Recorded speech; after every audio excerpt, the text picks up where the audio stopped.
उसका जो क्वार्टर का जो चाबी था तो हैदराबाद साहब के पास ही थे।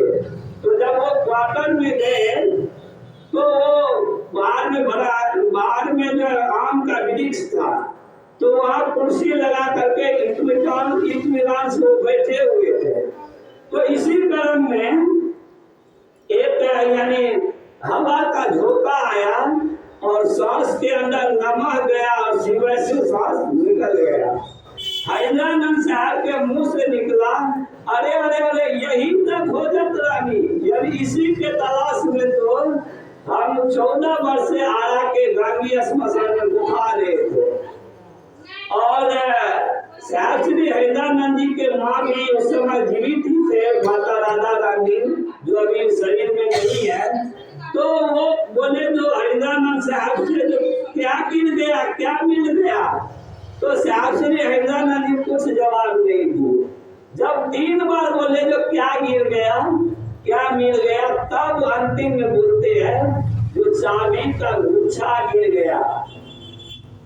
और सच में तो उसको अध्यात्म का जो तीसरा नंबर सूत्र आपको दिया गया है वो उसको 12 नंबर सूत्र में ही मिला। उसके बाद जो है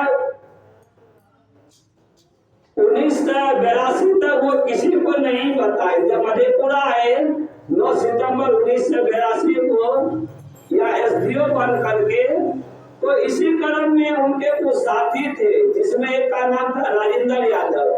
राजेंद्र यादव ही पहला शख्स थे, पहला व्यक्ति थे जिनको साहब श्री हैदरानंद जी ने मधेपुरा के क्वार्टर को बोले जो मैंने शिव को गुरु माना है, आप भी शिव को गुरु मान लीजिए। तो ढेर सा बहुत लंबा चौड़ा हुआ। इस डिस्कस के क्रम में वो माने और मानने के बाद धीरे धीरे ये बात एकाध दूगा लोगों के संपर्क में गया। और इसी दरमियान जो है साहब श्री हैदरानंद जी के क्वार्टर को जो देवी नीलम आनंद जी जो प्रसाद चढ़ाते थे तो उसमें से कुछ प्रसाद गायब हो जाता है। तो इस बात का पता चला अगल बगल के पड़ोसी को।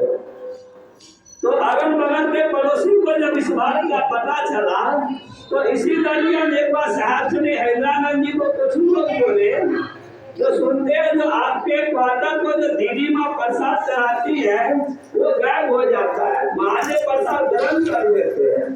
तो क्यों न एक बार सिंहेश्वर मंदिर में ही जो है इस बात का प्रमाणित किया जाए। तो साहब श्री हैदरानंद जी बोले ठीक है। तो इसी तरह से वो सिंहेश्वर मंदिर गए। तो सिंहेश्वर मंदिर में वहाँ एक अरुणा होटल है, अब है या नहीं, उस समय का कहानी है 84-85 का। तो हैदरानंद साहब उस अरुणा होटल से 51 पीस रसगुल्ला